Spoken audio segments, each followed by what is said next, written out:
Dear viewers, listeners, and readers. Assalamu alaikum.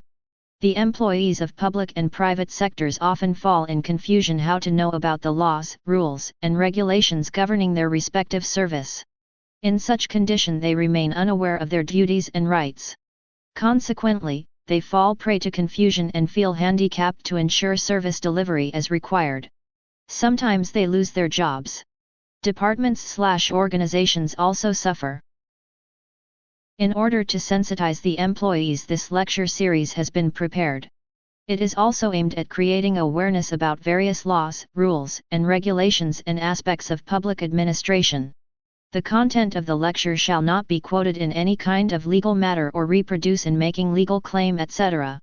I hope that the series will help the employees to know various laws/rules, understand different dynamics/aspects of their respective employment, and get them prepared for discharging their duties and responsibilities with peace of mind and up to the optimum level with efficiency and dedication in the public interest. The lecture series.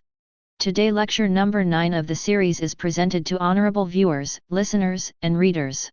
Topic of the lecture is harassment of women at workplace.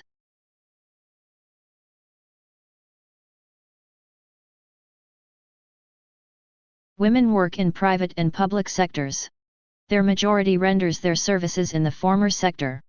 Of and on incidents of harassment of women at workplace are reported in electronic, print and social media. It is necessary for woman worker to remain aware of laws and rules which provide protection to them. Workplace is a place where work takes place or duties are performed. This may be office of public or private sector, place of factory without formal office environment or personal business, etc.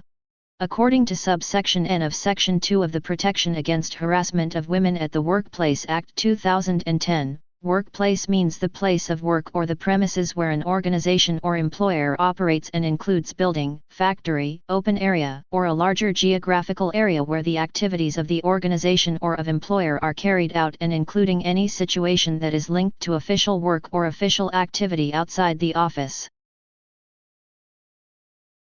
The Chapter 1, Articles 8 to 28, of the Constitution of Islamic Republic of Pakistan provides for the fundamental rights of the citizens of Pakistan.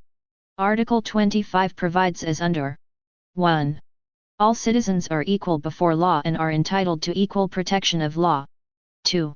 There shall be no discrimination on the basis of sex. 3. Nothing in this article shall prevent the state from making any special provision for the protection of women and children. Article 26 Constitution provides as under: 1. In respect of access to places of public entertainment or resort not intended for religious purposes only, there shall be no discrimination against any citizen on the ground only of race, religion, caste, sex, residence, or place of birth. 2. Nothing in Clause 1 shall prevent the state from making any special provision for women and children. Thus making of discriminatory law against women is unconstitutional. Moreover, aforementioned constitutional provisions extend protection to women. There are various laws enforced in Pakistan for the protection of women. The Parliament, Majlis-e-Shura, of Pakistan passed special law for providing protection against harassment of women at workplace. It is known as the Protection Against Harassment of Women at the Workplace Act 2010.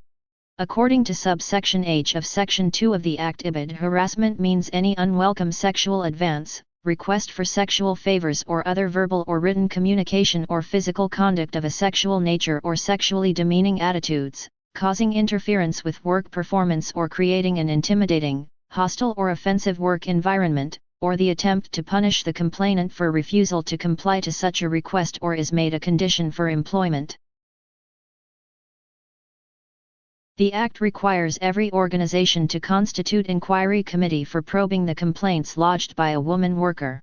Its Section 3 provides constitution of inquiry committee consisting of 3 members, of whom at least 1 member shall be a woman. For the protection of women against harassment at workplace, ombudsman is required to be appointed at provincial and federal levels. The Section 7(1) of the Act provides, the respective governments shall appoint an ombudsman at the federal and provincial levels. The Section 11 of the aforementioned Act says about responsibility of employer. It provides, it shall be the responsibility of the employer to ensure implementation of this Act, including but not limited to incorporate the Code of Conduct for Protection Against Harassment at the Workplace as a part of their management policy and to form inquiry committee and designate authority. It further provides, the management shall display copies of the code in English as well as in language understood by the majority of employees at conspicuous place in the organization and the workplace. Every woman worker must read the aforementioned Act and other laws which guarantee her rights and extend protection against discriminatory laws and harassment. In this way a woman may perform her duties with sense of protection, without any fear and peace of mind. It is in the interest of a woman and the state.